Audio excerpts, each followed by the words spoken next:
Alrighty, yo. Welcome tonight, man. We thank everybody for joining us. This is the Fresh Perspective Podcast, and I'm your host Ray, joined as always by my co-host Tuck. What's up? How you feeling today, brother? Man, I'm feeling real good. I'm feeling really good. Looking forward to getting into this topic and chopping it up. You want to tell our viewers what the topic is for tonight? The topic for tonight is manhood, creating a new legacy. Hmm. And we're going to really get into this thing. We're going to talk about manhood. I'll get a little breakdown for it. We're going to get into the manhood that we've learned from growing up. So that is by our childhood male role models, fathers, uncles, coaches, and things of that nature. Then we're going to move into what society says manhood is, or what society says is appropriate manhood. And then we're going to talk about kind of tail in off of that. We're going to talk about media, so entertainment, TV, movies.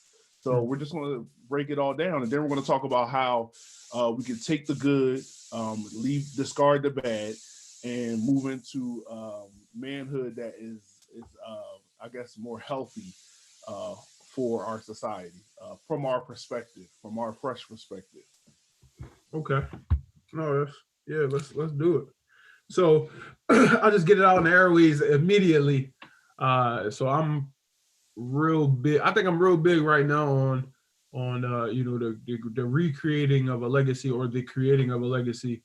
Only because excuse me, growing up, man, like the only consistent thing in my life was watching inconsistency from those around me, who were male figures in my life. Just watching them inconsistently do things, or consistently inconsistently doing things, and it became a norm, like even for myself, like just growing up, like going through middle school and high school. I could remember starting something and quitting it.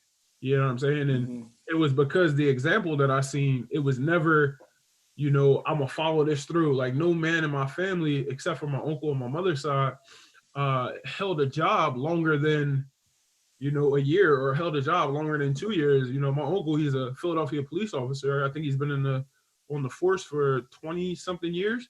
So he's a great example of what consistency looks like. But as far as like the males who I grew up with on a regular basis, man, it just was so much inconsistency, bro. So to me, what I thought was uh the right way to live, or the right way to basically man up, was to you know do the oh man, follow the streets, follow the money, follow the women, the drugs, the alcohol, like doing all those kind of things. And it wasn't until I was old enough, like honestly, man, it was like after high school, I kind of snapped out of it. I'm like, there's no possible way that I'm supposed to be living like this.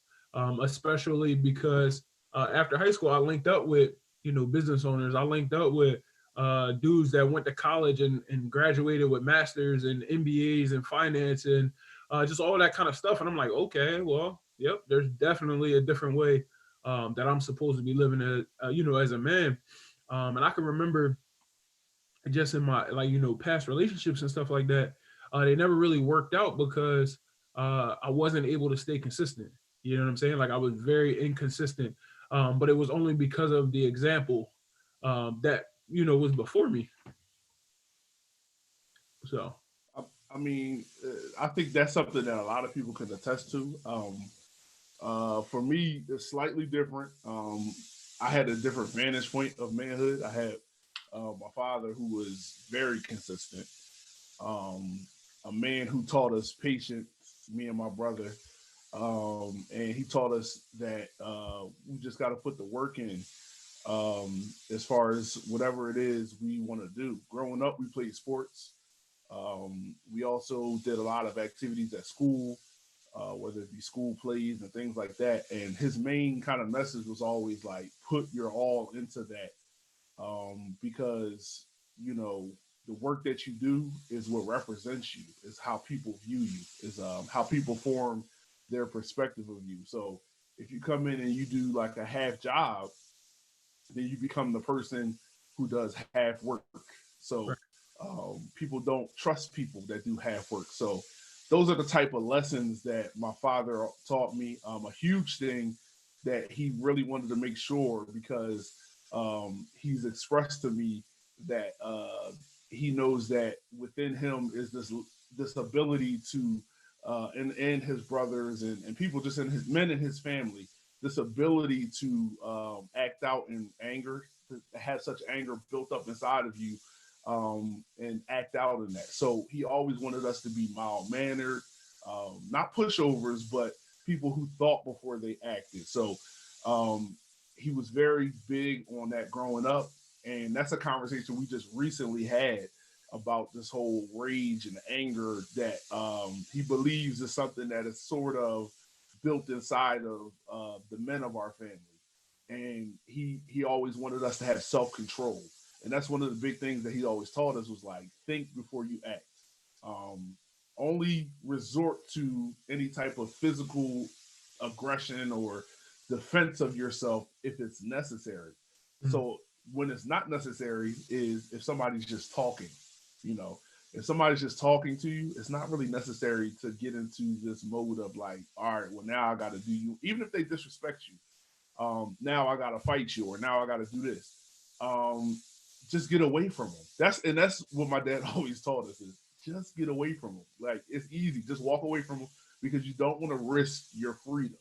Mm. And when you act out and you don't have self control, that is exactly what you're risking. And when I say freedom, I mean, of course, you don't want to be at that point going to juvenile detention hall, or you don't want to be going in prison as a man. You know, you become a man if you don't have that self control.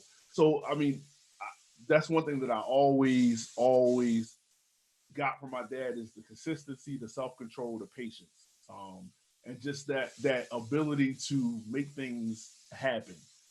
So my idea of a man is somebody who just makes things happen. I've never heard my dad complain about anything, and I mean he hasn't had like growing up he didn't have much, and he had to make things work when he was a kid. Mm. So even coming into raising us, he never complained. Things weren't always the greatest as far as like for him, as far as money and things like that. But he never complained. He always found a way to make things happen. Just when we thought things were gonna go down, he came through. So he's kind of like I always call him. Uh, I always say my dad is your go to's go to. So whoever you go to, they probably go to my dad. Right, right, right. So That's real talk. I know him personally. yeah, so that's so I've had so that's kind of we have different vantage points as far as growing up, and I think that's great that we have these unique vantage perspectives that we've had growing up. And this conversation, I think, going forward is going to definitely elevate. So, but yeah, I mean that's what I got from my dad, and so he really did a strong job, a great job at instilling that um, in us because he knew that at some point he was going to have to release us. So that was a big thing for him because he said at some point you're going to play for another coach. I mean, he coached us when we were kids, but he knew you're going to play for another coach. So I want to raise young men that already have a foundation, that don't have to the coach is only coaching the sport. But as far as the character, I've already worked on that. Right. So this is not a character building situation, really. I've worked on that and I'm still working on that as y'all grow. And so that was always his big thing. And I mean, he did an excellent job. I mean, that's why, I mean, there's a lot of things that I'll bring up a little later on. But yeah, as far as like growing up and who my primary, like, sort, and then the men that he had, his friends, my Uncle Dwayne, um, my uncles, his brothers. These are men who, in different respects, gave us different things. Definitely the education piece, but my dad didn't have a bunch of nonsense around us, especially when it came to having like his friends and men around him. He didn't do a lot of nonsense, so he did a really good job at who was around us as men because he knew he didn't want us to have a lot of bad influence, especially young. No, yeah, that makes a lot of sense, bro. Like I can remember, just in my early like 20s, yeah, like my dang, I'm old, but in my early 20s, I could remember meeting my mentor and who I now call my brother. Um, at the time when I first met him, bro, like legit, I had my hair is maintained now, but it's probably well shorter than what it was. It was down to like my elbows at the time. And this was in the era of big white tees, like 6X white tees and baggy Uh-huh. sweatpants and the lanyards hanging off the side of your pants. And he had called me. He was like, "Yo, um, I got a referral, from I got my homie name was Perium.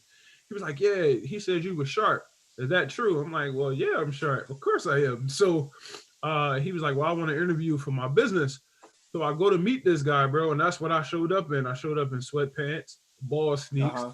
a long white tee, like 6X, with a Cowboys lanyard coming out the side of my pocket, and my hair was just like it was just out there, right? Sort of like how your picture is on our caricature, like over here. And Yeah. so I sat down with him, and he got like right to the heart. You know what I'm saying? Like he looked me Uh-huh. in the eyes. He maintained the eye contact the whole time during our interview. Uh, Mm-hmm. he shared his story with me. He allowed me to share my story. He allowed me to basically tell him how I grew up, that kind of thing. Um, and from that very moment, he began to instill things in me that made me who I am today. And I'm forever thankful for that because the first part of my life, like I explained a little bit earlier, it was a lot of inconsistency. But now, in that early 20 stage, I was able to gain perspective from someone who was already living a lifestyle in which I wanted to live. Right. Married, having kids, MBA, and that's in finance. He had, started a business. He had did all of those things. So he had a bunch of consistency in his life, and that's exactly what I wanted. So I kind of latched on to him or got underneath his wing, calling him big bro, and just really modeling my life, after what he was doing. So I'm just thankful, to God. Like I thank God for him every day because if it wasn't, for God placing him in my life, I could Uh-huh. be in the same predicament I was before my 20s. You know what I'm saying? Like that inconsistent Right. lifestyle and always quitting. And to go back off of what you were saying, like how people definitely view you for the work that you put in. I can remember, after high school, starting my lawn care business the first time, and I was really going ham, bro. Like I was really, giving everybody the detail that I would want at my house. You know what I'm saying? Like I would spend hours on one person's lawn, and Uh-huh. people would refer me, like just constantly referring. And then it was a spot where I got a job working for somebody else, and I was half A in it, and I got Mm-hmm. fired. I got fired. So I definitely understand the perspective of it, man. And I'm just super excited to dig more into the conversation. Yeah, yeah, yeah. I think a key thing to point out is what you said. Even if there are shortcomings in our upbringing, as it pertains to the type of man who may be biologically connected to us, as far as our family goes, not having the great a great amount of examples for manhood or positive examples, I should say. I think it's funny, and this is where we bring in the faith aspect of it.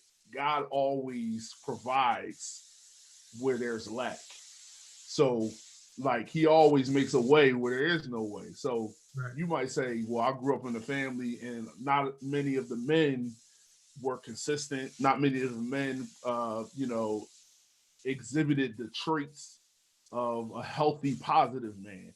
But then, like you said, in your early 20s, here comes your mentor. And so I'm pretty sure you could probably name a few more people that that even if you didn't have extensive relationship with them, they still helped you kind of tweak or clear the lens of how you view manhood. And Right. so I really I don't want to lose that point as far as what you said, as far as having a mentor.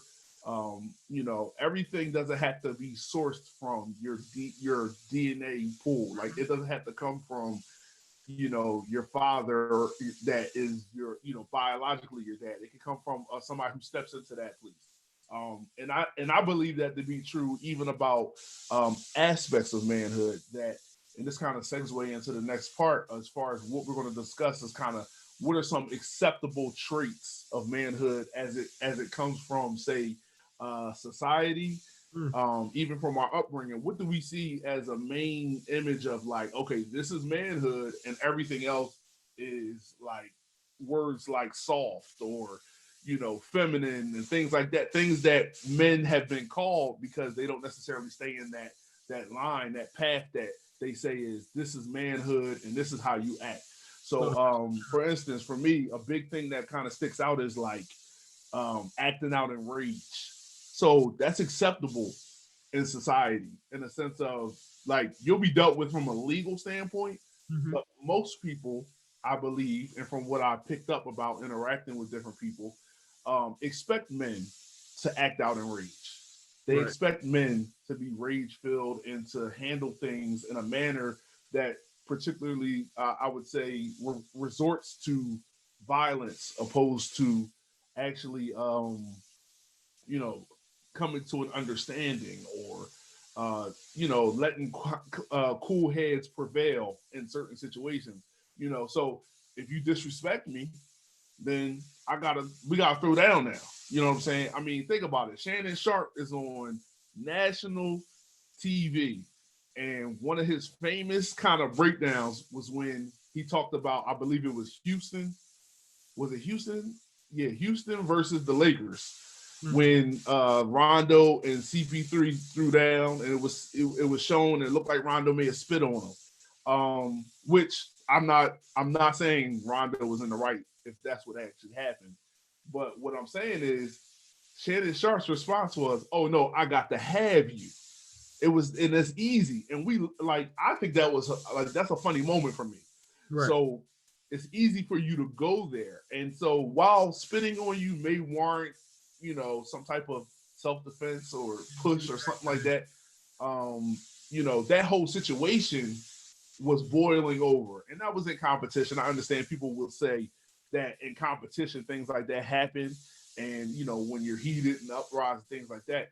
But I think there was a lot of gap and Wait. pause time in between Hold on. that where Hold on. Brandon Hold on. Ingram could have been calmed down. There's so Hold on. much that could have happened in the midst of that could have changed the trajectory of how that went down. But Spitting is not a when competition. men get together and you go off of your raw, this is how I was taught. You don't let nobody disrespect you. You definitely don't let nobody, spit on you. Yeah, I that's not. get that. Yeah, that's not it. No, I get that. So I'm not pointing that the fact that he responded because I don't know if I would have responded differently. Right. But what I'm saying is, leading up to that point, there was a place and a time where that could have been it could have been just deaded Yeah, it could have stopped. before Yeah, it got there. you're right. So the issue is nobody wants to back down because guess what? If I back down, I'm solved. Right, because you got to Guess eat. what? If I back down, I was scared. Back, no, maybe I was just smart. Maybe I didn't want to get ejected from the game. Maybe I I didn't, didn't want to get fucked and lose money. right. So there's a place where there's an acceptability for rage or anger out of men and acting otherwise, especially when it comes to disrespect or somebody, taking a dash at your pride or your ego. It's almost like we have the liberty to. Now, the law, of course, doesn't work in our favor all the time when it comes to that. Because the law says, well, an officer may respond to the scene and say, "Oh, we get it. We get why you did that, but you're still under arrest for assault." Like Right. that, like at the end of the Oh, day, like there's laws. So, we get why you did that, but at the same time, you gotta follow the laws of the land. So that's the whole thing. If I take it back to my dad always saying, do not risk your freedom for anything. It's not worth it. It's not worth it at all. So that's how I think about it. And this is stuff that is taught to us at a young age. Right. Think about these football programs and even these basketball programs. These coaches be cussing these kids out, cussing them out in their face, grabbing their face mask, ripping them over here, ripping them over there, telling them to knock their head off their shoulders. And so somebody's gonna watch this and be like, oh, he didn't play. I didn't play football growing up. I was always a bigger kid, so I would have had to play older. So somebody's gonna watch this and say, oh, he didn't play football, so he don't know. He ain't had it. So as a coach, Yeah. I've been coaching since 1999. Goodness gracious. So I, man, so I started as so when I was a freshman in high school in '99, I started as an assistant to a Pee Wee football team with the mayor of Sharon Hill. Actually, Harry Dunphy, he coached the Ramblers, and my brother actually played for him. So I was the assistant coach, and he was what I am today. As far as like coaching goes, he never cursed at the kids. He always like uplifted them, gave them motivational speeches to kind of like, boost the morale, that kind of stuff. So coming through, man, for real, like I've never until recently, and obviously I've been working on it, but well, last season, not recently, but up until last season when I'm, coaching my adults, I never cursed on the football field. I always, am pushing my kids. Well, back then they were kids, they grown-ups now. But I was always pushing my kids to better themselves. You know what I'm saying? Like I was always trying to give them an example in myself that they could follow, because a lot of the kids that I coach, man, they came from broken homes. They came from single mother households where, they pop probably wasn't around, or they pop was locked up, or whatever the case may be. And I always said to myself, like, this is my ministry. God gave me this as a ministry. You know what I'm saying? Like coaching is my ministry. So I have the opportunity to impart the good, that is within me into, these children. And a lot of them, bro, like 90% of them grew up to be upstanding citizens. Now you always got bad apples who, fall off and they do what they want to do. But 90% of them, bro, they grew up to be upstanding citizens. They grew up to get married. They grew up to have kids. They grew up to get jobs and do it the right way, not having to sell drugs or, sleep with multiple women on a regular basis, like all that kind of stuff. And even in coaching adults, bro, like these guys are, 18, 19, 20, 25. I even had a guy on my team that was 30, 32. And it's the same thing. You got to be the example. And I had a guy recently get married last year. And when I said congratulations, he said, you made marriage look good. You made marriage look fun. So that's why I got married. You know what I'm saying? So just being that example for the ones who come after us is what's most important to me. You know what I'm saying? Like I want the generations, like plural, the generations that's coming up to see that example. You know what I'm saying? And like you said, it comes from not only your father, like your blood, your biological father, but it also comes from the men who you look up to, football coaches, basketball coaches, businessmen, the security guards at the high school. You know what I'm saying? Like I had, young men come talking to me when I was a security guard to try to figure out, figuring out life and those kind of things. Teachers, your mom's brothers, your dad's brothers, family, friends who you can look up to, who you can say, one day I'm gonna be like that, because being like that is golden. You know what I'm saying? So, and then as far as like the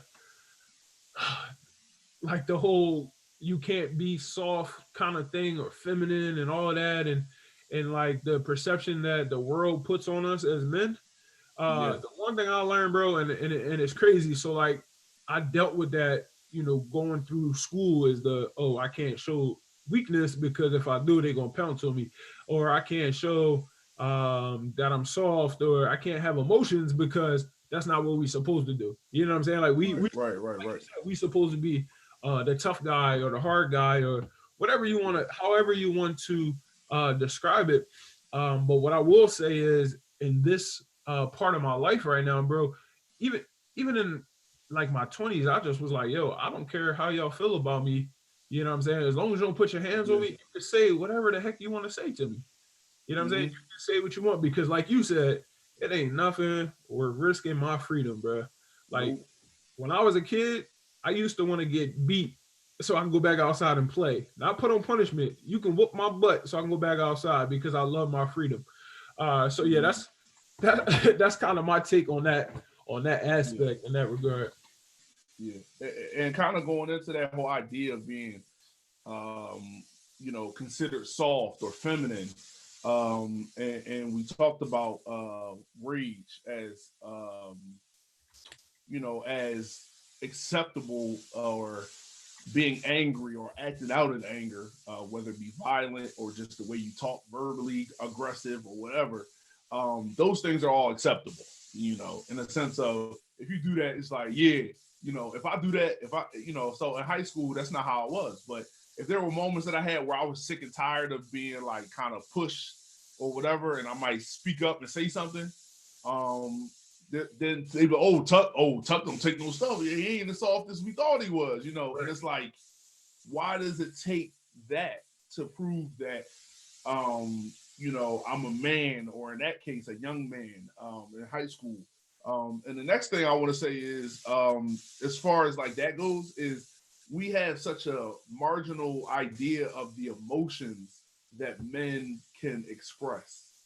So, Mm. like I said, you can be sad. No, I mean, you can be angry, but you can't be sad. You can be angry, but you can't be sad. And that's the truth. That's the fact. That's what I learned. That's stuff that I picked up as far as just growing up, realizing that when you were sad, oh man, suck it up. You all right. Get out of here. Or even if you experience some pain, they evaluate the level of pain to whether or not you're allowed to cry or Right. whatever. So Right. if you break a leg, oh, it's so cool. It's cool if he cry. I mean, he cried, but he broke his leg. Put, But put them up. if you like tweak your ankle a little bit, you better get back up. You better get back up and get in there, and you better not be crying. Or if you get this your first, I remember wanting to play football, and I remember my uncle saying that his son played, and he's younger, but he let his son play, and he said he got hit the first time in the first day of practice, the first day of paddock practice, and he was like, "Dad, I don't want to do this no more. I don't want to do this no more." And so he said to him, he said, "Listen, I'm okay with you not." He said, "But we paid for this. We started it. So what we're gonna do is we're gonna finish the season, and then from there, if you don't want to play ever again, you don't have to play ever again. But we're just gonna." And that was more of a lesson of manhood. I think he had sympathy for his son. He was like, "Yeah, that's rough. You this is your first hit. You know what I'm saying? This is the first time you get hit. Yeah, that's rough." But if he were to start crying, how many of them coaches would have been all over that kid? He was a kid now. This guy was in elementary school when all this went down. Right. So how many of those coaches would have been all over him and making him feel even worse than he already felt from experiencing something that he hadn't experienced before? So I look at it and said they evaluated it and said, well, if you get hit on the football field, you better not cry. But if you break your leg, we get it. That's a broken bone.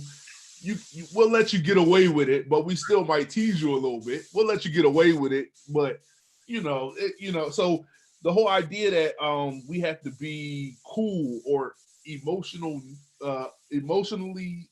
neutral.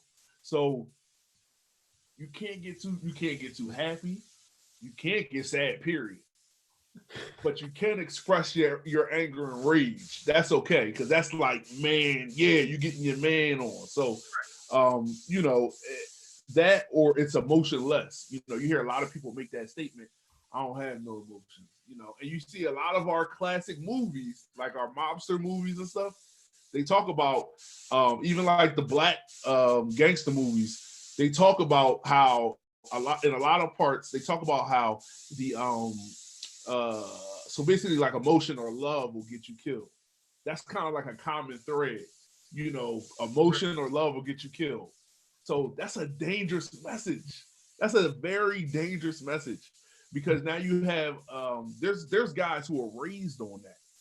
They're raised on the movies. That is their archetype for manhood. Right. Whether it be The Godfather, Scarface, You know, and that has to do with not trusting people, only trusting yourself. You know, keeping yourself closed off, not showing your hand, not showing your card, and that's so dangerous because it literally cuts off all of our other emotions that we need to express as people. We're human beings, and that's Right. what people forget. We're not these men aren't these like different beings that like are from a different world or something, and this is how we operate, and that's it. Like we're humans, we just happen to be the male species. Right. Like, Yeah, man. So wow. So yeah, there's gonna be a lot of transparency on this podcast tonight. yeah, For me, and this is just like my personal experience, bro. Like that's how for like a long time in my life, like that's how I lived, where I had that exterior where it always looked like everything was okay because I knew mm-hmm. I had to be strong. You know what I'm saying?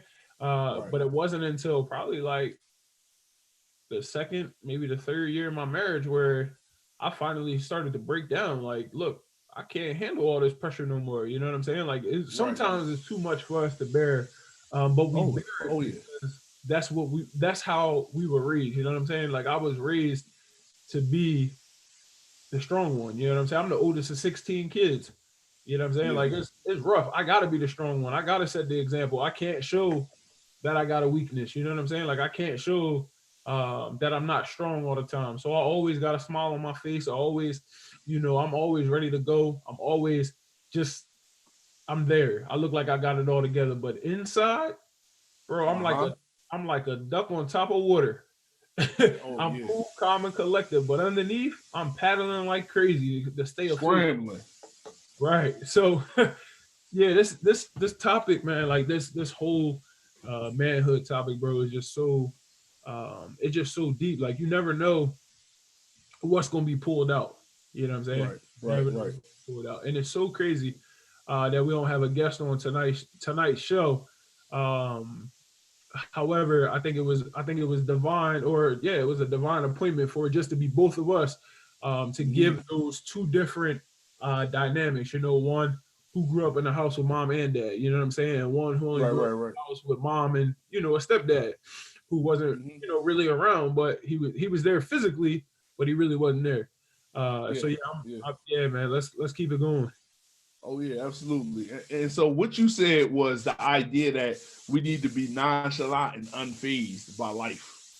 Yeah, So whatever is being thrown at us, however drastic it is, however traumatic it might be, as a man, you need to remain unfazed and nonchalant. That's a message that we've gotten from society. That's a message that we've gotten from.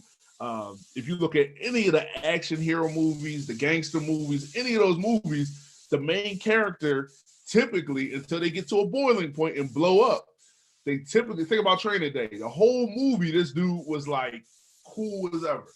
Talking right, about Alonzo, cool as ever the whole movie. He's orchestrating all of these, all these illegal activities as an officer, and he's calm in these very traumatic situations. So people are dying under, he or let's just say he's killed people in different situations, but he was able to stay calm, unfazed by what just happened in front of him.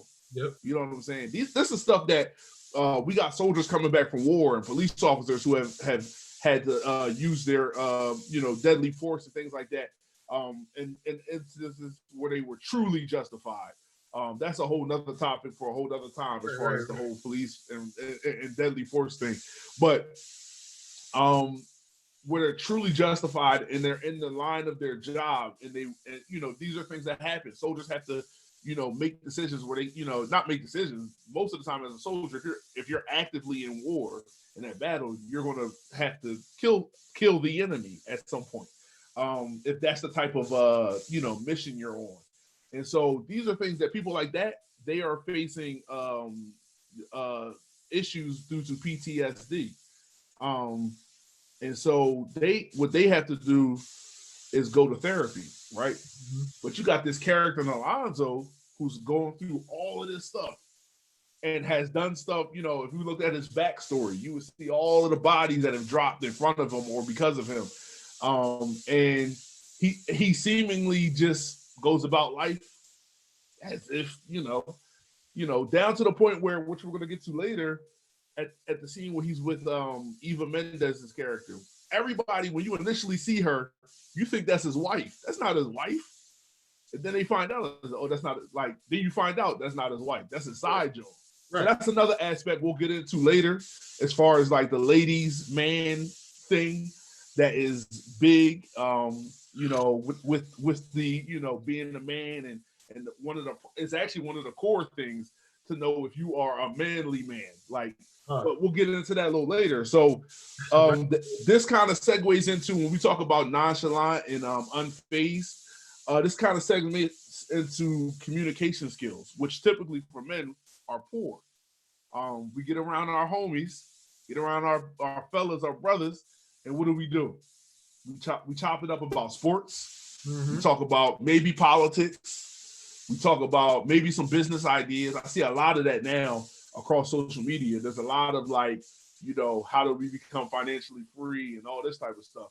And the main thing that I always try to point out is the fact that, okay, financial freedom is a good aspiration, and it shows a responsibility. It shows a stewardship when you're looking to increase your wealth.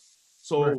I always put up little statuses that kind of seem like maybe I'm saying don't worry about money.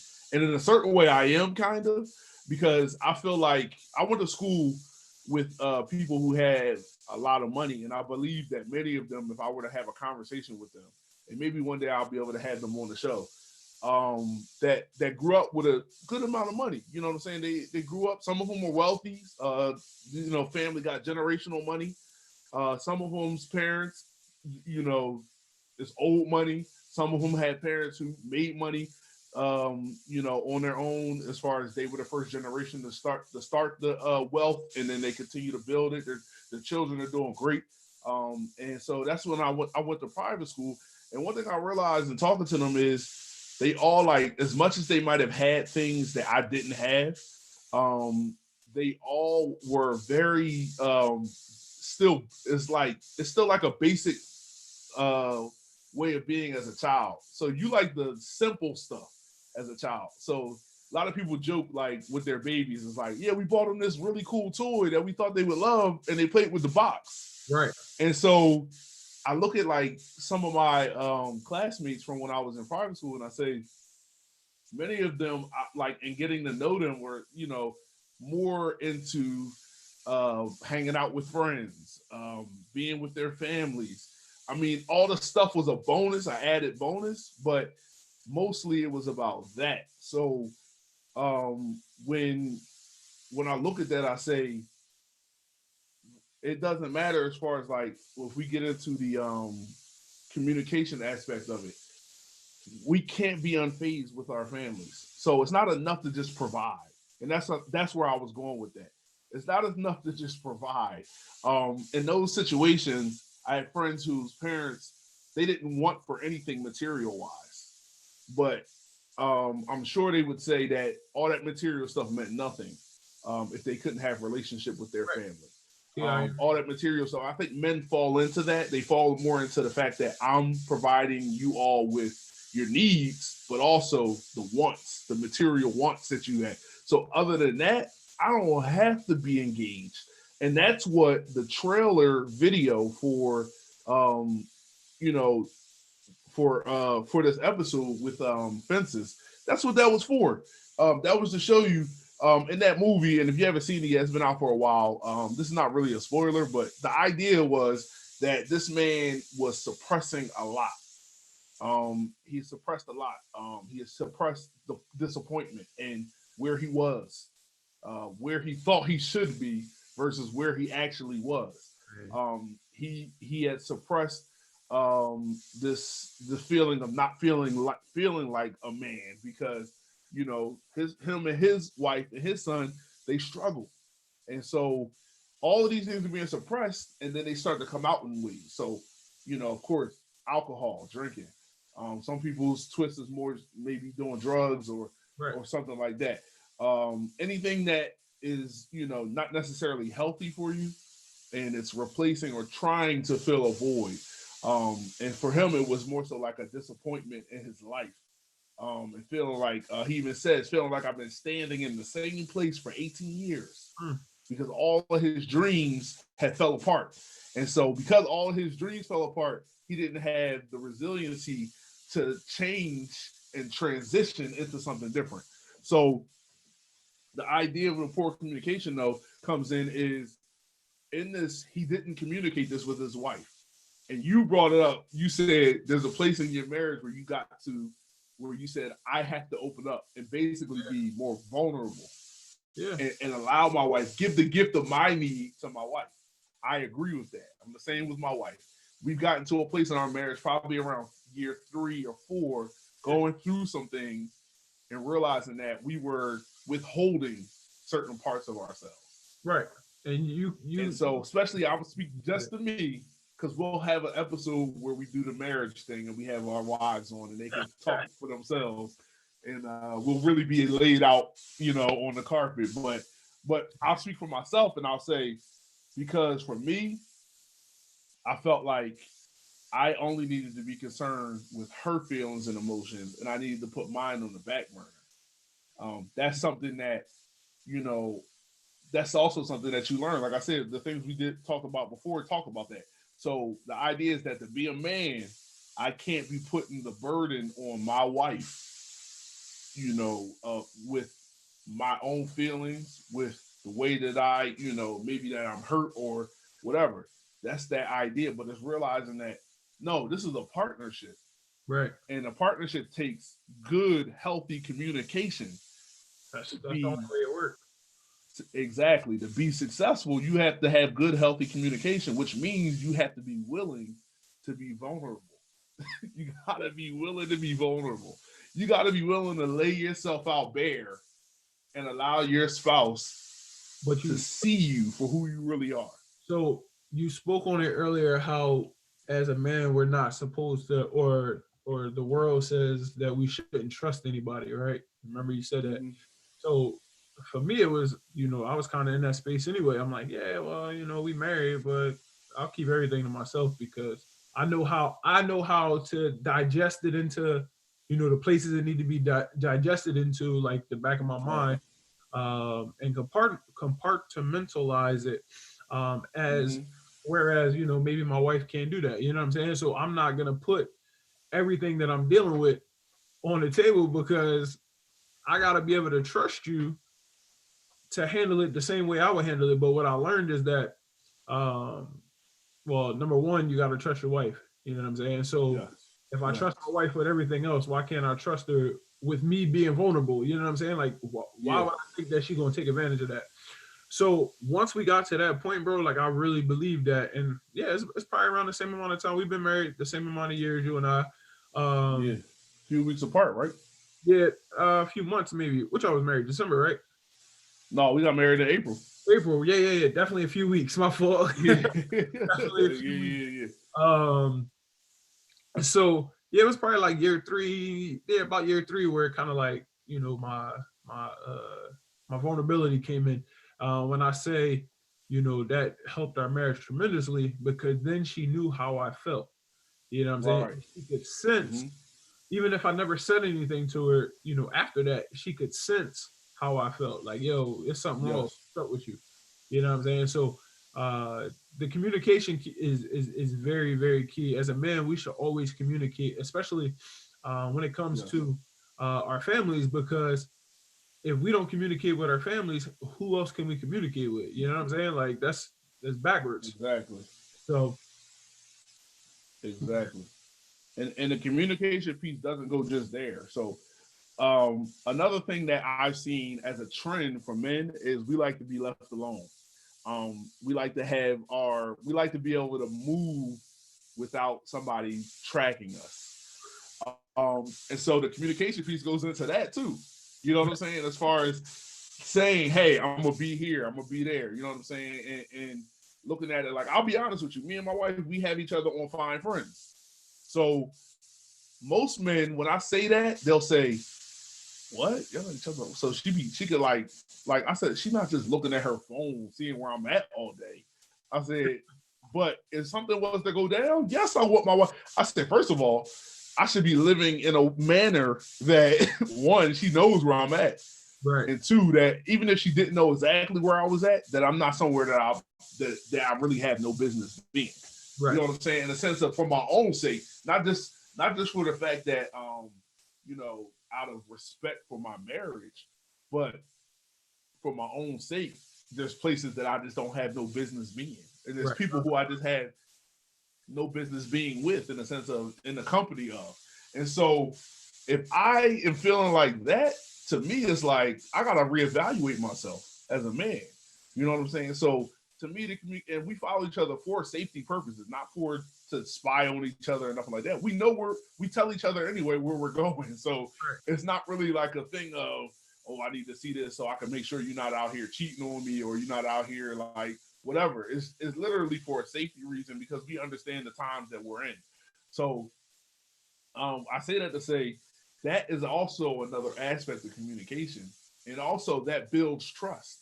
So if I tell you I'm going to be at this place and I'll be home at this time, and I don't call you in between to tell you that maybe I'll be in a little later than I thought, or whatever. Earlier is never bad. You never get in trouble for coming home earlier than you said. You never get in trouble for that. But if but you know what I mean. Like you you you basically back up everything. So the communication is like if I'm running to the store and the store is only 5 minutes away, and I'm not grocery shopping, like I'm just picking up like one or two things, then how long should it really take me?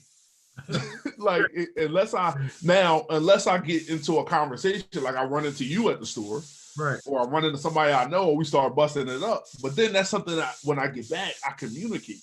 I Right. said, "Oh, I ran into Ray. We got into a conversation, and she knows I like to bump my gums. That's what I do. I talk. That's what I do. So she already knows when she's with me, she be huffing and puffing because I'm from around here. She from North Philly, so she Okay. already knows. But the communication aspect would just say that I would go, you know what? We got caught up in conversation. Time got away from us. Hey, it is what it is. And so it's like, I mean, at the end of the day, what is done in the dark is going to come out. So you want to make sure your communication and your like relationship in that regard is lining up with everything. Because eventually, if something were to come out, then we need to be able to say, well, wait a minute, you said this, this, and this. Okay, and then so it could be like, oh, somebody could say, oh yeah, I saw, like I could just say I'm going to shop right. It's like, oh yeah, I saw Levi over at such and such. And it's like, oh, you didn't tell me you was going over there. Right. What was you doing over there? You know what I'm saying? Like, and it's just like she didn't go looking for that. That's just something that maybe somebody, they just thinking I'm out and about, and really I should have been doing something different. So the communication aspect goes into that too. And I think as men we have to stop thinking that what do they call? They call it like you tracking me, or you or you just all on me. You trying to put a leash on me. And Right. I think as men, like, no, that's not this. It's security. That's the thing. It's the security aspect of one, that you're safe, but two, that I could trust you because you do what you say and you say what you do. Right. So that's the aspect of it. And then eventually, guess what? Eventually, that's kind of the foundational piece that you build. Some people, because they don't build that in the beginning, they go through stuff and then they gotta try to build that like down the line in their marriage. Build the trust. Right. So, it's a lot. But see, there's a lot like where why do you feel like it's so important for her not to know what you're doing and where you're going and when you'll be back home? Yeah. What is No. that about? You know what I'm saying? Or anybody for that matter. And these days and times, people just going missing. So to me, it's just practical for me to let people know. I still tell my mom and dad if I'm taking like a trip or something Right. like that. Like, it's just a practical thing. But some men don't look at it like that. They look at it like, no, I'm a grown man. I do what I want. Like, and I go where I want. And I'm like, brother, you trying to put yourself out here on an island Right. for no reason. Yeah. We do that too. Like every time. Like, all right. So like if I tell her I'm going somewhere, when I get there, I text her, yo, I'm here. All right, I love you. You know what I'm saying? And that way, like you said, she know where I'm at. And then, we keep find my iPhone. Like she got my login, I got her login, so I'm able to find her. We share our location together. So if she ain't answering her phone and I want to know where she at, yes, I look at where's my iPhone because I want to know why you ain't answer my call the third time I call. You know what I'm saying? So, Right. I mean, it's definitely, man, it's definitely that. That's, sheesh, yeah, that's big, man. Like that's super big. And we can't, as men, we can't. And I think you alluded to it already. Um, but we can't. I'm sorry. Yeah, we can't not communicate, or we cannot not communicate. It's too, yeah, it's kind of a tongue No, I twister. get what you're saying. But we're not able to not. We should never put ourselves in a position where we're not communicating, and No, exactly. it's with anybody because, and this is just on the spiritual side. When we become silent, and isolated from everybody else, that's when the enemy starts to work. Oh Um, yeah, you know what I'm absolutely, saying? And we could be in a absolutely. position where we may not have put ourselves in that situation, but the situation has come to us, and it gets to a spot where we either jeopardize our freedom. You know what I'm saying? Hmm. It might be something that's tempting. You know what I'm saying? Like as in regards to maybe other women or money or Yeah, whatever the case may be. So we always have to stay cognizant of um, one, who we're telling what's going on. You know what I'm saying? Like who are we? So yeah, like I got a brother who he's still a ladies man. So when he goes sees his different women, my man texts me the address, or he'll share his location with me, and he'd be like, "Yo, if you don't hear from me by 7 in the morning, this is where I'm at." You know what I'm saying? And it's just yeah. to, like you said, we're in a crazy world right now, so it's really just to make sure somebody knows where he is at all times, and that's communication. But we have to be Yes, comfortable with communicating with everybody because that is going to be what keeps us in line. That communication keeps us in line. So absolutely, absolutely. And I think like us, we could always take it back to faith, and I love that because that is the core. My relationship with God is the core. Your relationship with God is your core, and so even if those of you who are watching, if y'all can't, if that doesn't resonate with you, you're like, yeah, here they go. Practically, you should still be doing this. You should stay. You should stay. It's like staying in a group. I think there's a. I don't quote me, but I know there's fish in the ocean that they stick together and they move. mm-hmm. They have a synchronized move, and this is to help them get away from prey. I mean predators Right. because they're prey. They're on the bottom of the food chain, and so if one of those fish decide to break off, they become easier to hunt. They become easier to be caught. Um, I'll take it another step. Let's come back on land. Usually, when lions are on the hunt, they go for the weakest. Right. They're for the one who can't keep up. A lot of times, as men, we think, "Oh, I'm a really strong man." I've heard people say this. I don't need anybody around me. Right. I'm strong. See, all them, they need a group around them. It's kind of like we look down on being with a group, on having the accountability.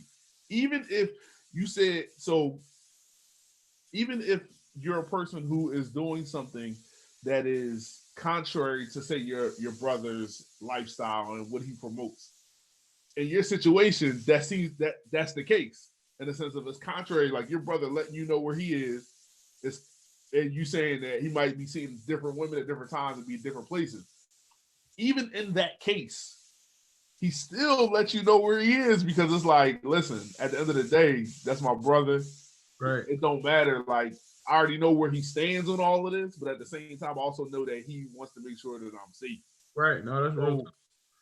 So he could be saying, like, I'm my own man, I'm doing my own thing. I don't have to check in with nobody. I don't check in with nobody. You know what I'm saying? And that's kind of the posture that a lot of men take. And they kind of get mad if you say, like, yo, brother, you need like say what's up. Say, let me know how you doing, check in, And it's like if you ever say check into a man who's on that mindset, they almost want to fight you. Right. They almost want to fight you. If you say, "Oh, check in with me sometime. Let me know how you doing." And Right. so, and that's the other thing with communication. Um, Everybody, we isolate, right? As men, we tend to isolate, and then when we're going through the worst of whatever we're going through, whether it just be a mental thing, whether it be something that we're actually going through. It can be financial struggles, which also attribute to your mental health. It could be relationship stuff, so emotional, mental. It could be physical health, which wears on everything, or it could be a spiritual battle that you're going through. We isolate ourselves, right, and then we go and we say to everybody who we feel like didn't check in on us, we say, where were you? But we didn't communicate with them. We stepped off. Close. Like I've done that. I've stepped off, and then I had these narratives in my head, like people don't care about me. But whole time I wasn't communicating. I didn't say any. You know what I'm saying? I wasn't the one. I like when I was in trouble. I didn't reach out. Not Right. expecting somebody to pull me out of trouble, but maybe somebody to walk with me through the trouble. You know what I'm saying? And so that's what we do as men. We isolate, and then we create these narratives. People don't care about me. Oh, I do all this stuff for everybody else, but when they don't see me, they're not stepping up to say, "Hey, I Right. haven't seen you." Things of that nature. And so it's a dangerous thing, I think, because that's poor communication. I can't guess bro, if you don't hit me up in a while, I can't, and you're going through something, I can't guess that you're going through something. Right. You know what I'm saying? And who's to say I'm not going through something? So we both might be sitting there saying, "Well, Ray ain't reach out to me. He ain't check on me." And you saying Tuck ain't reach out to me. He don't care about me. He ain't really my brother. That's the accuser of the brother. That's Right. that's you know what I'm saying. That's creating something because I decided to step off, or Right. because you create something because you decide to step off, and you're expecting somebody to come chase you. When it's like, no, we all got our lives. That's why we need to communicate. We need to have healthy communication. And Right. so when we have healthy communication, we give people the opportunity. We give people what I like to call the gift of our need. You know what I'm saying? So if they don't know what our need is, how are they ever able to even address it in any manner? Whether that be pray for us, or if they have resources that we can tap into for us to get through whatever it is, they can't know that unless we communicate that to them. And I think Right. with manhood, I think that's been one of the things is like, don't say much. Just be quiet. You go through what you go through. You deal with it. You take your lumps, and you come out on the other side. And you come out and you show them you look at the movie 300. They sent the young boy in the wilderness, and he had to fight a wolf, or it was either a wolf or a saber-tooth tiger, whatever animal it was. But he was out alone to prove that he was ready to join the ranks. So this idea of isolation to really become a man, I just don't agree with it. I think that as people, we're built for relationship, and that's including men. Yeah. You know what I'm saying? That's super key. Iron sharpens iron, so you definitely need other men around you who can definitely help you get to where you're trying to get to, man. Like I'm a relational guy. Like I love Yes. the positive relationships. You know what I'm saying? Whether it be with childhood friends, whether it be with brothers, whether it be with my parents, or the guy that I just met today. You know what I'm saying? Like Yeah. healthy, positive relationships is kind of like what keeps me going. You know what I'm saying? Like just being able Yeah. to have someone who you know you can talk to. You know what I'm saying? Because it's not often, like you said, growing up and in society is telling us like, hey, keep everything to yourself. You know what I'm saying? It's not often that you meet another man, honestly, that you can have a conversation with that's more than just LeBron is the GOAT or the debate between MJ and Kobe. So it's Yeah. yeah, it's deep, bro. Like it's super deep. It could go on all night long. The conversation, just how deep it really is. Uh, Yeah. and I think that the way that society is right now, just as far as like how everything is so instant, text messaging comes through with the matter of seconds. You got an iPhone, is almost seamlessly instant. Like it's almost as soon as I send it, it pops up on your phone. You know what I'm saying? Right. Right. If I want to, talk to, if I ain't talked to you in a couple of days or something, I want to FaceTime you, bam, you right there in my face. You know what I'm saying? Emails Exactly. instantly, phone calls. So and text messaging is huge, man. Text messaging is so crazy. I really believe that um is it okay? So it's two edges for me, right? So on the Hmm. back end of it, on the one edge is horrible because Yes. nobody knows how to talk anymore. Um, Right. but on the good end of it is a quick way to communicate with Yes. someone else without being verbal, without actually being verbal, but being able to Yes. type it out and text and all that kind of stuff. So yeah, it's so horrible. Like what we man, the social media era, yo, is so horrible because nobody knows how to really be social. Right. Right. When it comes to being, in your presence, nobody know how to be social no more. Exactly. Everybody is staring. If you ever watch people outside of the, outside, like maybe um like if everybody out, like a family's out to eat, right? Yeah. Everybody is looking down like this to their Yeah. devices. Everybody. And there's no more conversations at the dinner table. You know what I'm saying? Like this quarantine is one of the best things that could ever happen to people because now people are restoring families. They're having dinner together. They're having lunch Hmm. together. They're having breakfast together. Parents are helping kids with their homework. So now they're communicating with their kids. Their kids are communicating with their parents. Siblings are, even if they just watching Netflix together or they're playing board games together, they have some type of social lifestyle again Hmm. that doesn't revolve around this thing right here, this Yeah. phone, or Facebook or TikTok or Instagram or Snapchat or any of those things.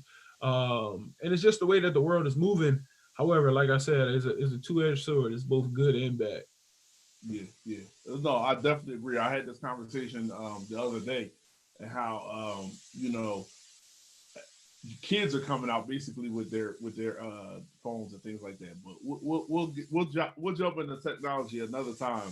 That's a whole Right. we can really dive into that. Yeah. Um, but I want to move on to like the next aspects of manhood that we've seen through society, even men in our family, and even somewhat of what women, how women view men. You know, the one thing I'll say is, we just had the first two episodes of the 10-part Michael Jordan 1997 98 series that they're doing, the documentary series that they're going to do. They're releasing it by two episodes every week. So they had the first two come out on Sunday. And I'll bring that up to say the next aspect of manhood is the aspect of being a champion and having the eye of the tiger. Mm. Wins more than you lose. So people would rank, and I'm going to use this because my second favorite player is going to be the second player I say. People always say the reason why Michael Jordan is the GOAT and LeBron's not in that discussion. The people who believe that say is because Michael Jordan was 6-0 in his in finals record, which means he didn't lose anytime he made it to the finals. And Michael Jordan was just that dude that attacked. He just attacked. And so there's this like adoration for somebody who is on the attack as opposed to somebody like a LeBron who may be more of a facilitator, Okay. more So of a get more people involved aspect. So the collaboration piece, as far as when we look back at the championships, the first thing people say is Michael Jordan has 6 championships. Then they might go back and kind of do a correction and say, well, Scottie Pippen helped him. Without Scottie, he wouldn't get it. right.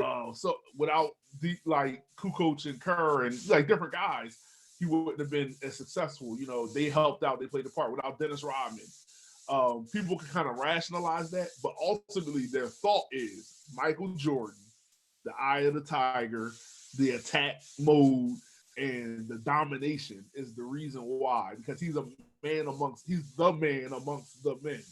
Right. Like, and so that whole idea while necessary when playing sports, I'm not coming at Michael Jordan's ability. I'm coming at more of the idea that that is what manhood is. So there's no other aspect of man. If you don't dominate, if you don't attack, if you don't excel and beat out everybody more than you get beat, then we question your level of manhood. Okay. You're still a man, but at the same time, like So when it comes to everybody else, you I don't want really match up. You kind of down here. right. So I So, want and that's kind of how you do with LeBron. So, just using the sports aspect, we're not even going to talk about off the court because then it kind of flips if you go yeah, off the court. I was about to go heavy. Yeah, if you go off the court, it flips. It flips off the court. I was about to So, go heavy. no. So, and that's the thing. So, I'm a huge LeBron fan.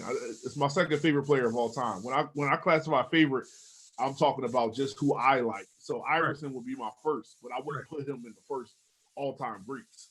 But he's my first favorite player. Right. So But yeah, that's the idea is like, so yeah, if you reverse it, if you take it and change the topic from on court to off court, it changes as far as who we look at. right. No, that's very true. Because I was gonna say, yeah, maybe he didn't win as many finals, but if you look at how many wins he's got off the court, it surpasses all of those rings. You know what I'm saying? Because rings are mature. Yeah. You know what I'm saying? Like him, Right. we're not gonna go there. We could talk about this another day.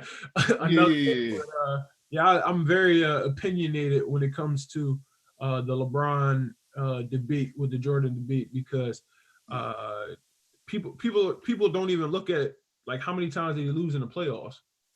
You know what I'm saying? It's saying not to the finals. You know what I'm saying? If anything, to me, that made him more of a man than him winning. Right.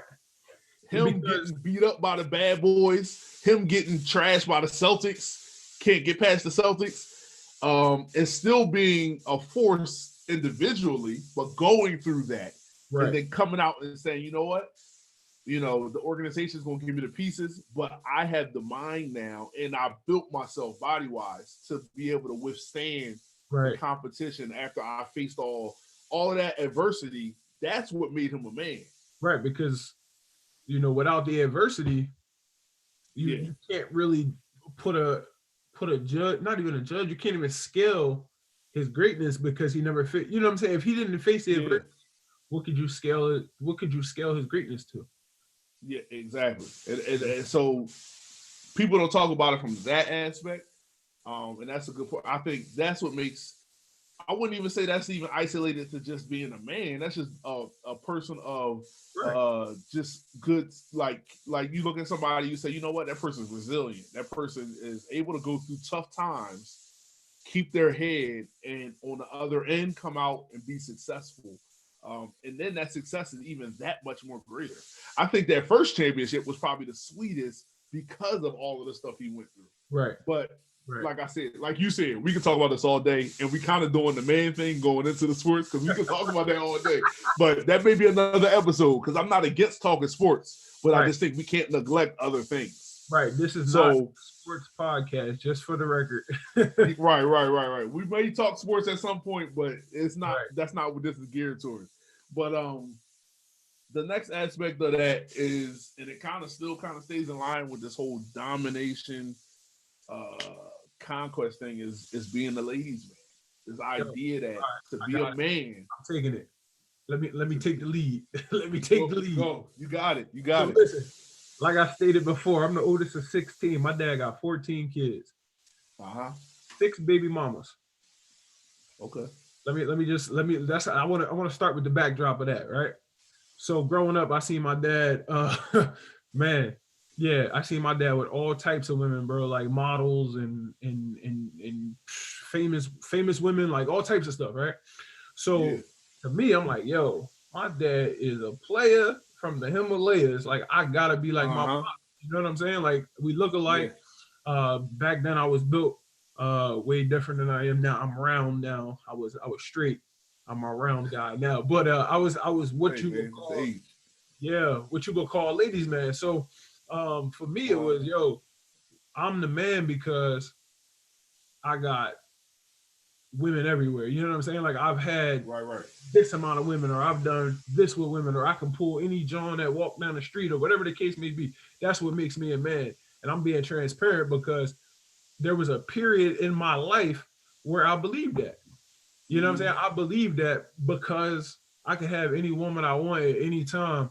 That's what made me a man. You know what I'm saying? It didn't matter about what my accomplishments was in life. It mattered about how many women could I have in my cell phone, or how many Right. women, could I hang out with or sleep with, or whatever the case may be. That's what defined me as a man back in that time. But what Yeah. I realized is that it wasn't, man, goodness gracious. This is so this topic is crazy. But what I realized is being a ladies man, quote unquote, it really wasn't beneficial to my life. Right. Um, Right. Although I was with a different woman practically every day, I still felt alone. You know what I'm saying? Mm-hmm. Yeah. Um, so the ladies man persona, or um, you know, what people would say makes you the man, Yeah. uh, is not what it's all cracked up to be. I am 1,000 to infinity more of a man now that I'm married than I've ever been when I was with multiple women, Oh for yeah. however Yeah. many years that stint was. So yeah, Mhm. being a ladies man does not make you the man. You know what No. I'm saying? So No. No. And the main thing that I realize about that is when, as a man, that kind of speaks to what we talked about earlier with the whole wanting to be elusive. You know what I'm saying? So if you can be with, when you're with one woman, when like, particularly us, we're married. And those of us who are, those of you who are watching that are married, when you're with one woman, there's just things you can't hide. right, There's just things you can't hide. There's things that you'll almost be forced into being vulnerable about, and you have to let go of certain things. But when you're with multiple women, you can be whatever you want to be with each different one, and the relationship is so shallow that they're never getting all of you. So you're in a way, you're being elusive and you're able to hide. You're still able to stay isolated.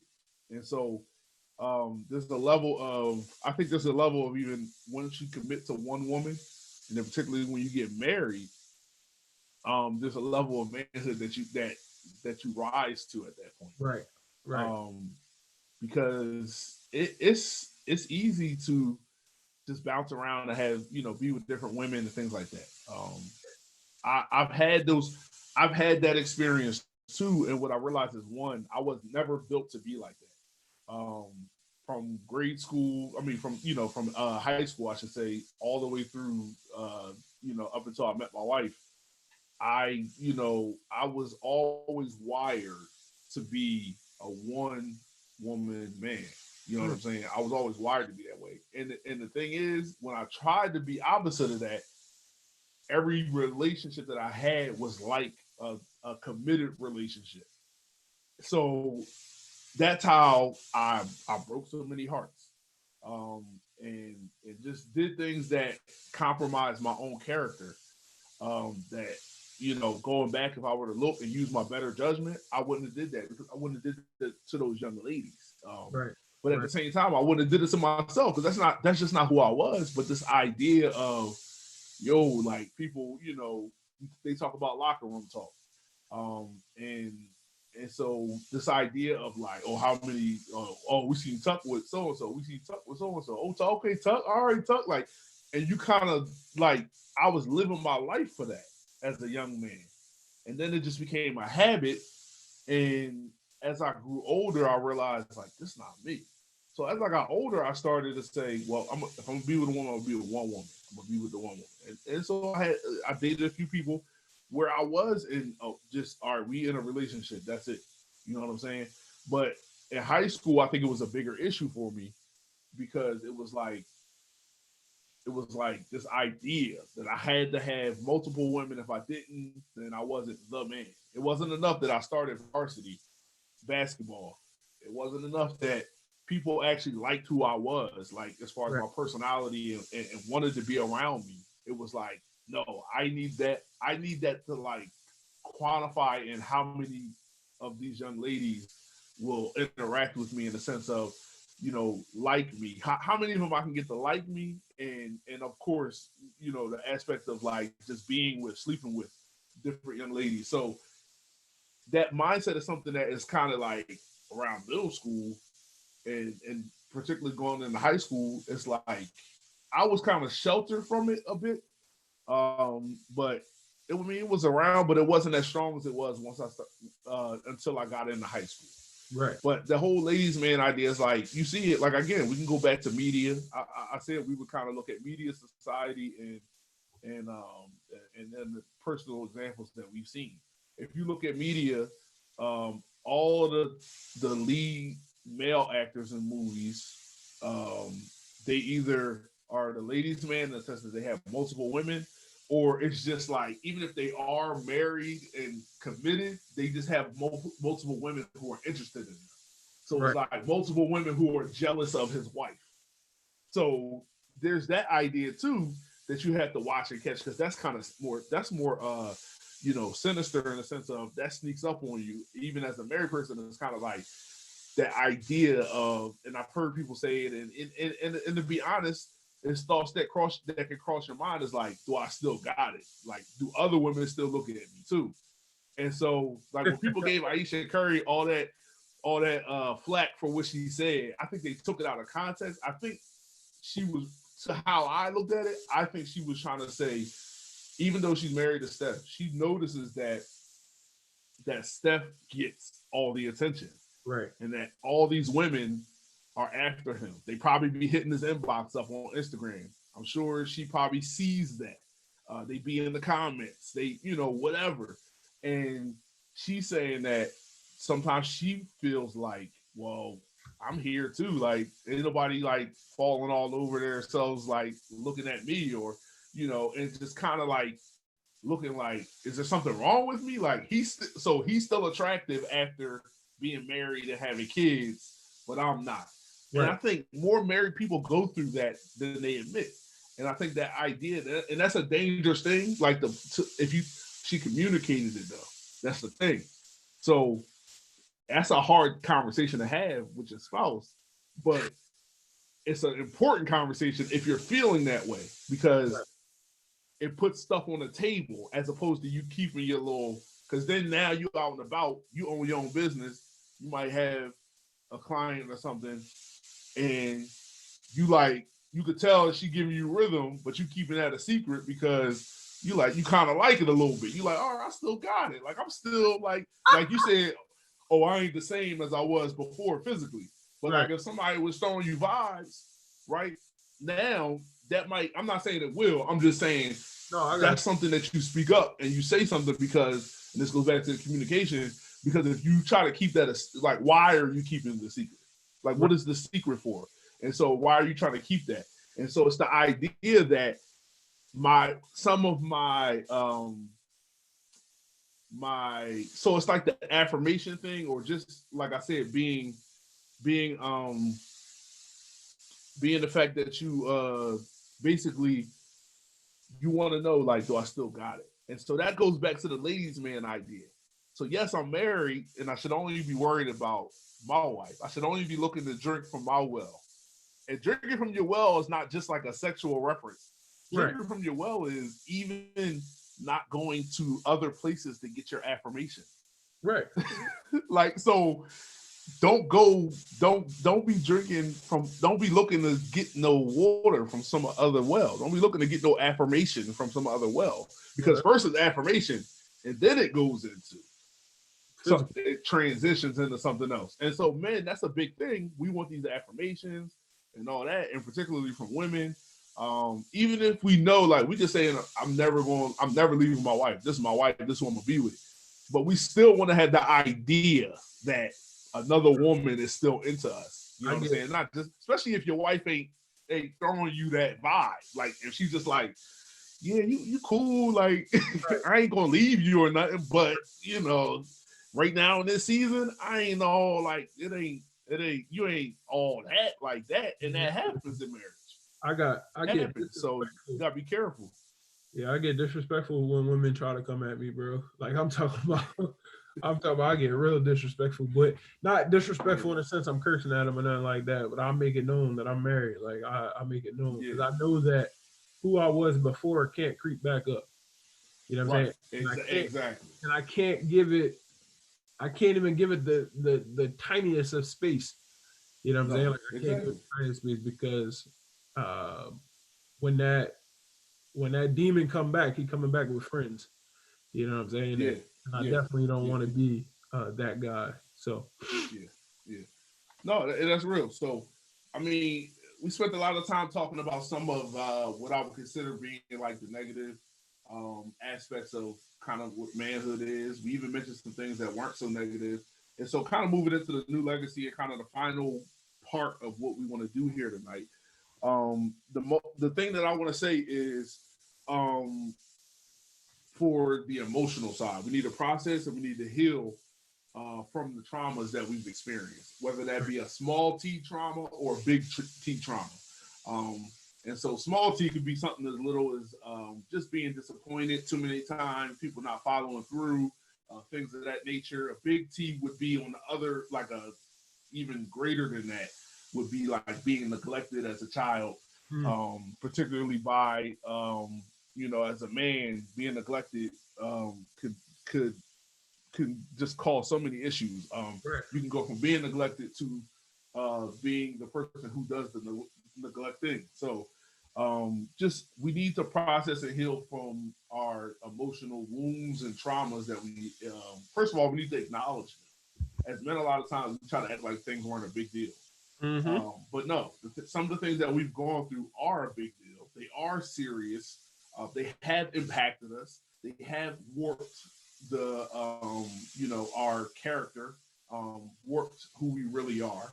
Um, and so we need to acknowledge them and we need to set out to heal from them. That might be therapy. I know some men might hear that and be like, therapy. I'm not trying to go therapy. What's wrong with you? I seen an interview with Boosie on the Breakfast Club. They did a little Zoom interview, and they asked him. Charlemagne said he's been big on mental health for men particularly, and Charlemagne said, "Hey Boosie, you think you should get some therapy? Like you've seen a lot. Like you've seen people get killed. You've seen like stuff. You know, your dad was died when you was young, and just Mm-hmm. different things. Like you've seen a lot. You think you need to get therapy, and the thing he said without hesitation was, "No, I don't need no therapy. I ain't get no therapy. I'm all right. Right. I'll take that up with like." Then he tried to throw. I'll take that up with God, which I get it. Like I truly mean that. I take it up with God. I pray, about the Right. things that I've experienced. But at the same time, I believe that God has given us tools like therapy, whether Right. it be for marriage or whether it be for individual, to walk through these things because we're relational people. So he knows that those type of things, he knows about all those things. So therapy is out there for us as a tool and for us to use so that we can become more whole. Uh, Oh yeah, that's definitely key. Even if and it's that's the step. even Go if ahead. it's not a therapist, you know what I'm saying? Like Yeah, even if you just go talk to someone, yeah, uh, I think that it would be beneficial. You know what I mean? yeah. Oh, yeah, absolutely. And that goes into um, the next thing I want to say is just making healthy communication um, or being active in having healthy communication. So be loving, be transparent, and be direct. Yeah. Um, I'm gonna say that again: be loving, be transparent, and be direct. When I say be loving, I mean be open to receive love and be open to give love. Mm. A lot of times as men, it's kind of like, you know, if you come up to them, try to, like all my brothers, we hug each other. We hug each other. Rarely do we shake each other's hands. If we do, it's definitely followed by a hug. Not the like handshake hug either, like a full Right. embrace. And so a lot of people might look at that and be like, man, what's up with these dudes, man? They be hugging each other and all that stuff. listen, men need hugs, men need love, just like everybody else, and we need to be doing these things with each other. It's not, it doesn't bring into question anything else other than the fact that we are brothers and we are in this life in this fight together. Right. So be open to love and to receive and be open to give love. A But lot of times when we look at family dynamics, um, in one part of the movie Fences, the son says, "You all you've done is tried to make me afraid of you, and I was afraid of you all my life." And a lot of times that's really the dad's role in the family, because discipline has become a thing of like, I want to make you scared to be disciplined by me, as opposed to saying, no, I'm disciplining you because I want you to be the best version of you that you can be. I'm not disciplining you to make, I don't want you to be scared of me. I want you to understand that there's a consequence for every thing that you do that's outside of what you are called to be doing. And so that's what discipline is. And that's why discipline can't be done out of anger. A lot of times men discipline out of frustration. mm, And so you make your mom upset, so you making me upset. And so that sends a message. It's like, okay, so I'm just supposed to be scared of my dad. Okay, so now it's just like, all right, I'm just supposed to be scared of my dad. So then I'm supposed to become a scary man. If I become a scary man, then people won't mess with me. People right. won't cross me. People, they won't do me dirty. They won't want to even, come up and try to be physical, like as far as violent and fight with me, because I'm the one. I'm the scary one. So if you learn that from your dad, that's what you're gonna do. And I'm sure many people can kind of attest to that. It's like, or just not even your dad, just a father figure. It's like, you better, like, one thing you better know is you better be scared. Right. Right. That if you do something wrong, I'm coming for you. Like, and this is like, I don't want to say I'm gonna have a child soon. Like, I'm gonna have a son soon. I don't want my son to fear me. I want him to respect me enough to make the correct decisions. And then discipline comes into play when he doesn't make the decision. But it's never, I don't ever want it to be, and I'm not saying I'm going to be perfect because I'm a person, but my aim and my goal and my drive is to never be in a place where I'm disciplining my son out of anger or out of frustration. I want to discipline him with love. Right. You know what I'm saying? Not out of those two things, to me, don't yield any great results. I want to discipline my son in love and really be able to talk with him and really use physical or those type of, like, I'm definitely not using no belt or nothing like that. None of the Right. stuff the old school used to use. But just the physical aspect of it, I want to do that as little as possible. I want to be able to reason with my son, and I think that starts young. But I'm a change reason. the dynamic of, like, like, I don't have to put my hands on you or put some, do something to you physically to make you get the idea. Let's rationalize and let's talk about this and talk about what happens when you get out of line, Right. and you do something you ain't supposed to do. And that kind of leads into the next thing: emotional awareness and availability. Um, we need to start to express the range of our emotions and stop just expressing anger, because anger is cheap. It's a cheap emotion Right. because it doesn't really cause you to have to open up and really say what's wrong with you and really say how something hurts you or disappoints you or whatever. Anger is just like, nah, like, you ever hear the thing when people say, and you probably heard it so many times growing up, oh, I cry when I get angry. Right. Right. I cry when I get angry. I'm not saying I'm not hurt. I cry when I get angry. And it's like, okay, like, okay, you want a cookie or something? Like, you cry when you get angry. That's cool. I mean, why can't you just admit that you feel disrespected and that upsets you and that hurts you? Why does it have to turn to, you disrespected me, now I gotta punch you in your face, or I gotta choke you, or I gotta slam you, or I gotta, do something crazy to you? Right. So,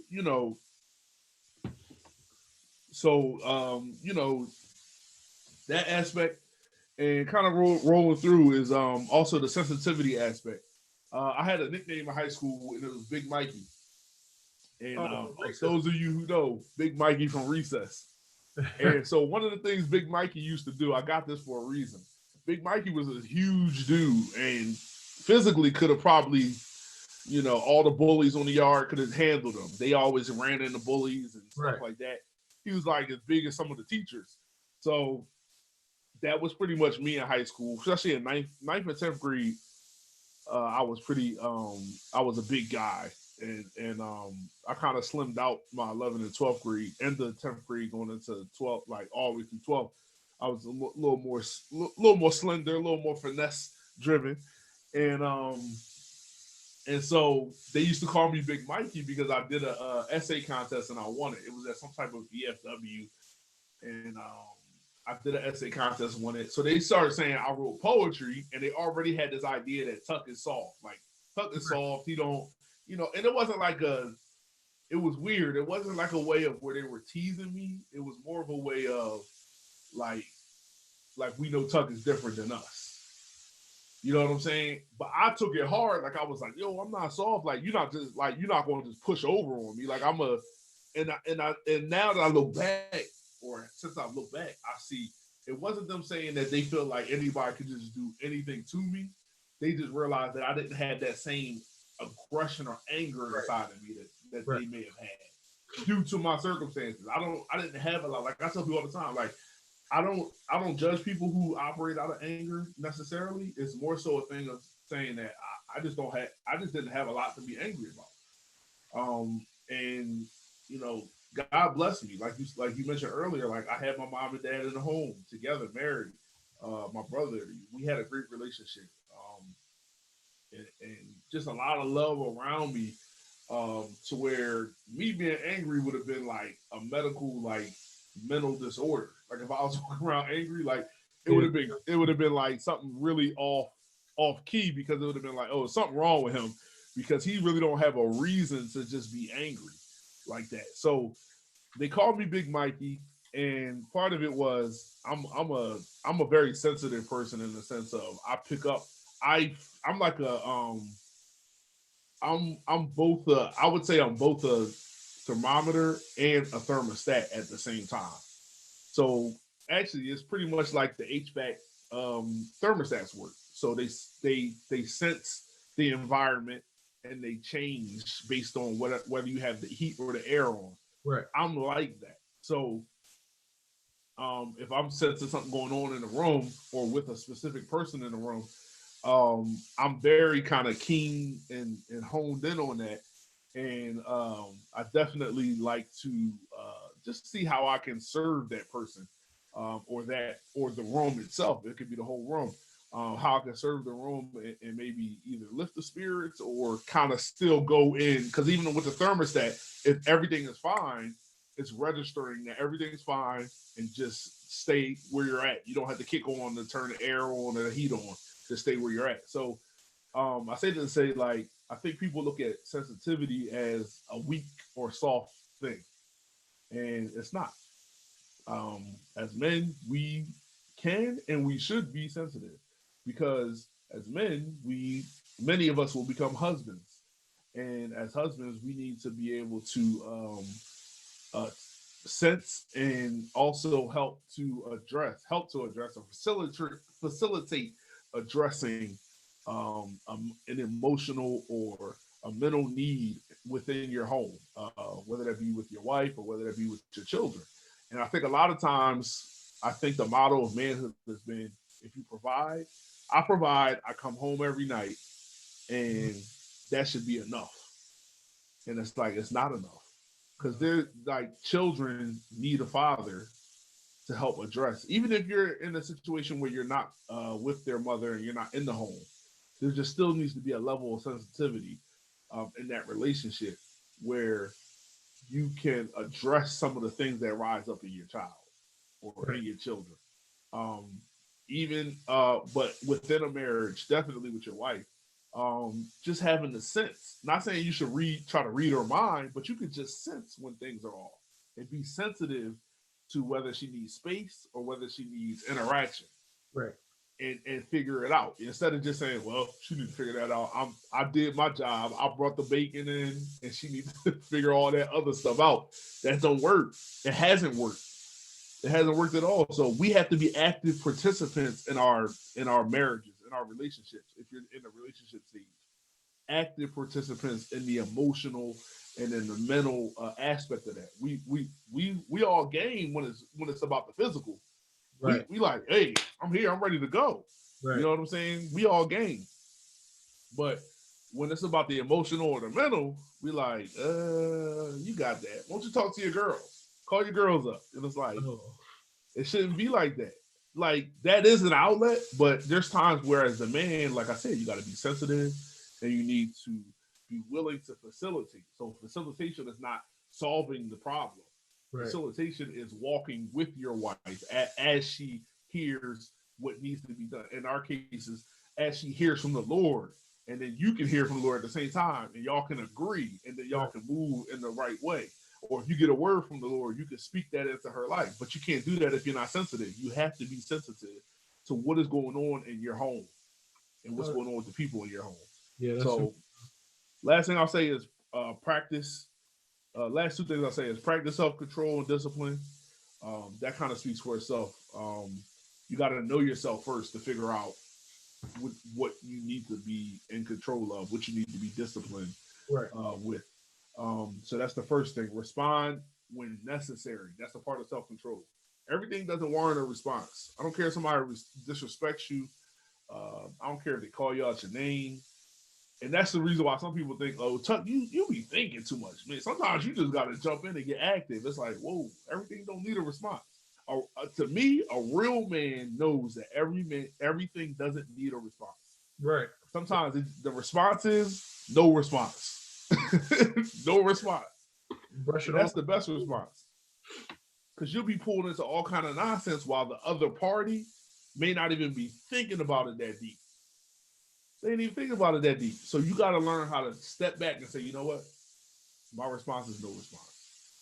Um, I said it again. If you're married, drink from your well in every aspect, Yeah. especially when it comes to going out relationally and having a relational dynamic with other women, or whether it be physical, whatever it is, drink from your own well.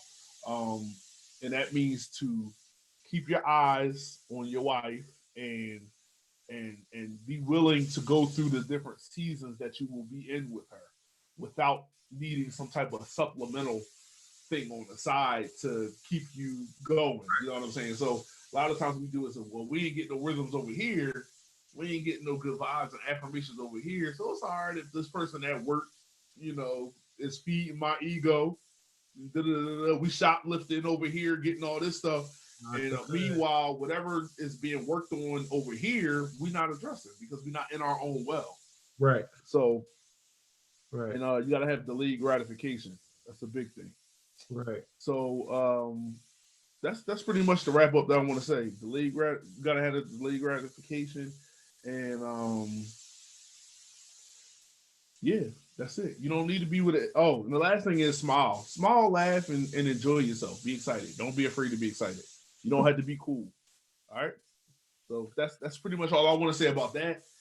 That's our wrap up of manhood. We'll probably readdress this. This is a long one. We'll probably split it up Right. into segments. This is a long one, but we can keep going on with this. But yeah, like the big. What are some of your big takeaways, real quick, before we go into the next part? I mean, real like tonight's man. Like tonight's been great. But number one, be consistent. That's how you gonna get through manhood. Number two, Mm-hmm. transparency. That's key Yeah. because if you're not transparent, um, whether it's being transparent with your brother, whether it's being transparent with your wife, but you need to be transparent with yourself. You need to be able to look in the mirror and tell yourself the truth because if you can't tell Yes. yourself the truth, nobody else gonna get the truth from you. You know what I'm saying? And that's a big part of you know being being a man. You know what I'm saying? Is being Yeah. able to be truthful with yourself. Oh Uh, yeah. and then Absolutely. the third thing, that I strongly, strongly, strongly, strongly, strongly, something that I struggle with The first part of my marriage was, the first couple of years of my marriage was communication with my wife. Communication is key to any team. You know what I'm saying? Like you can't win Yes. a game if you're not communicating. You know what I'm saying? That's for all the sports fans. That's all. That's even for, let's say we sitting down and we playing spades. Technically, you can't board talk, but you can definitely communicate. You know what I'm saying? Oh And, yeah, yeah, and you can win. absolutely. So communication is key, man, and we need to just make sure that we just follow those three things. And I think that um, you know you can be successful as a man, and don't. Oh, lastly, sorry, it's four things. And don't allow society to dictate. Don't allow society to dictate what your definition of a man is, because Right. if they do, you're already going in the wrong direction. You know. Already. So Already. No, I yeah, agree with that. We definitely have to be mindful of that. We definitely have to be mindful of what we allow our children, particularly the boys who will become men, um, to interact with without supervision. right. So I'm not saying be drastic. In some cases, you may need to, because some stuff is just not for young people to be and engaging in. They just mentally aren't there. They can't separate the reality from what's going on as far as in the fantasy aspect of movies Mhm. and TV and all that stuff. But I'm not saying to be legalistic and cut everything off and don't ever watch nothing. What I'm saying is you got to have the dialogues. So you can't have these movies that portray men in very narrow lights, in very narrow views. They have very narrow character development on a lot of these men. You can't allow that to be their primary source. So there needs to be other sources that are giving them different information, more healthy information about what manhood is, so that they can see that this stuff in the movies, that's just a portion of who a person is. That's not like a whole. They're not giving you a full range of who that person is. They're just saying that this is a person, this is a type. So for you to take on that, a lot of people model their lives after these characters, especially if they don't have the role models Right. themselves. Right. And they look at these movies and say, "I'm gonna be like Michael Corleone." It's like, eh, did you watch the movie all the way? Did you watch the movie all the way? Because he wasn't necessarily the most healthy man as far as mentally, emotionally. He was the boss dog, but he wasn't the most healthy. So I mean, I use that as an example. That's my favorite trilogy, The Godfather. So I use that as an example because there are people out there who probably look at that and say that's a good example of how a man operates. I'm going to model myself after that. Or I'm going to use a lot of how he was in the movie, and that's how I'm going to be as far as how I live my life. And maybe not on the illegal side in the sense of the stuff that that he was into as far as in the mob stuff. But I'm saying just how they conduct and comport themselves. They look at the character and say, "That's who I want to be," because he was controlling everything, and he Right. was quiet, and he was very reserved and sat back, and he made some very tough decisions, and then he made it look like it's easy. This is business, and so people like look at that and say, "I want to be like that." And as much as somebody might say, "Man, I'm a grown man, I don't be looking at no movies like that," it's like, yeah, but you was watching these movies since you was a kid. So that we talking about what's into your mind if you didn't have any other example, Right. or That's the if your example is looking at that as an example, then that's what you're going to go to be the man that you are today. So that's all I would say is just be mindful of that and just like you said, reiterate, be transparent, be emotionally available, yeah. be emotionally available and present. It is very important as men that we begin to be emotionally available and present for our families, for our communities, and for the world. They need us to be available and present as men because this other thing hasn't really been working out. This other thing really hasn't been working out. And so we need to really check ourselves and really see where, and this takes practice. This is not something, there's times where I still operate out of the ego and the pride Mm. and and kind of the base level of what I've seen manhood to be. And so I'm not saying it's something that you can be perfect at. I'm just saying make a practice of it. Be intentional about being vulnerable. That's the big one. That's the big one I want to reiterate. Be vulnerable and be okay with it. It's not comfortable. If it was comfortable, it wouldn't be vulnerability. So Right. be okay with being uncomfortable and be vulnerable. I'm telling you, it'll yield so many great results. We'll see such a change in your family, in your neighborhood, in your city, whatever. You'll see such a change just from you living out that way. People seeing that model, and young men seeing the model, and and continuing on the legacy. And that's what we want to say when we want to create a new legacy is we want to knock all that stuff they've been feeding us. So we want to change up and we want to be authentic men, Right.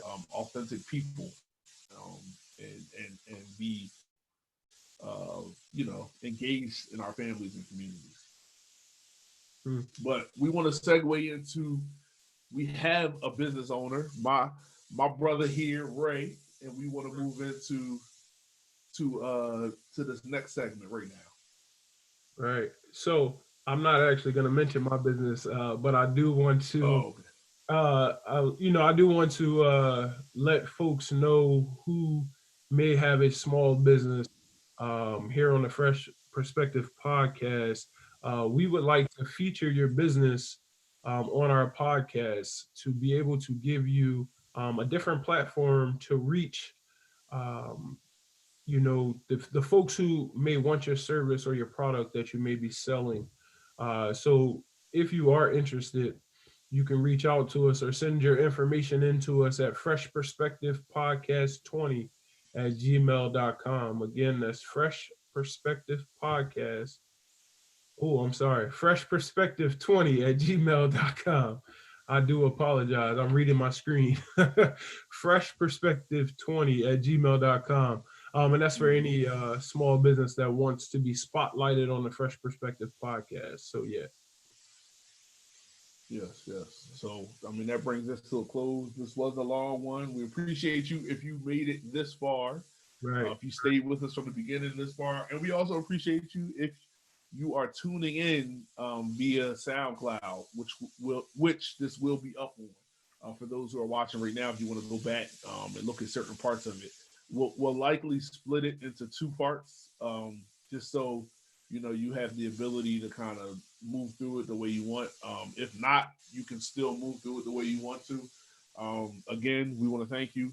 The other thing, we definitely want to have guests come on too. So if you even if you don't own a business, we would love to have you come on and just like we did today, just have a dialogue, chop it up, and this is the platform which we will use. We will be on YouTube, so subscribe to that, and basically just be on the lookout for more videos. Hopefully, we'll be able to bring on a guest for our next episode. So if you know anybody, whether they be a business owner or a career person, that wants to come on and share their story and talk about, we want you to come on for the whole show and talk about. We're not going to do like 2 hours like we did today, but and talk about and talk about whatever topic we're talking about that day. As it pertains to you and just what you see around you, we would love to have you on. So that brings us to a close, and have a good night. See you next week.